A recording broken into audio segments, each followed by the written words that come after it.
कोकण रेल्वेची वाहतूक अजूनही ठप्पच आहे। पेडणे बोगद्यामध्ये पाणी भरल्यानं कोकण रेल्वेवरची वाहतूक बंद आहे। कोकण रेल्वे मार्गावर धावणाऱ्या 13 गाड्या आतापर्यंत रद्द करण्यात आलेल्या आहेत, तर 11 गाड्या अन्य मार्गाने वळवण्यात आलेल्या आहेत। 2 गाड्या अंशतः रद्द करण्यात आलेल्या आहेत। मुंबई ते सावंतवाडीपर्यंत मार्गात कोणताही अडथळा नसल्यामुळे सावंतवाडीपर्यंत वाहतूक सुरळीत सुरू आहे। कोकण कन्या आणि तुतारी एक्सप्रेस सावंतवाडी स्थानकाहून रात्री मुंबईच्या दिशेने रवाना होतील।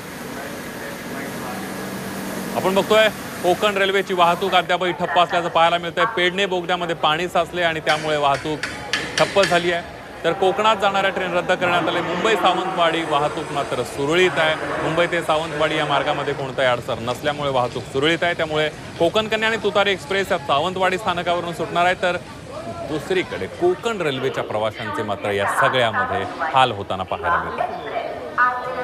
कुठल्या ट्रेन रद्द झाल्या आहेत तसंच कुठल्या गाड्या वळवण्यात आल्या त्यावर एक नजर टाकूया।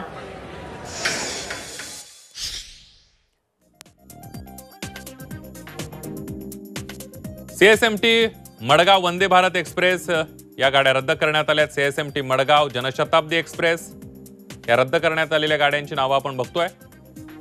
CSMT Madgaon Mandovi express, CSMT Bengaluru express या गाड्या रद्द करण्यात आलेल्या। Madgaon Mumbai CSMT Mandovi express, Madgaon Sawantwadi road passenger, Madgaon CSMT Tejas express,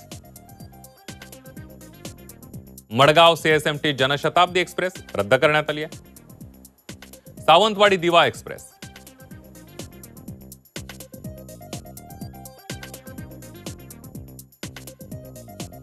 तर कोणत्या गाड्यांचे मार्ग बदलण्यात आले एक नजर टाकूया। निजामुद्दीन एर्नाकुलम एक्सप्रेसचा मार्ग बदलण्यात आलाय।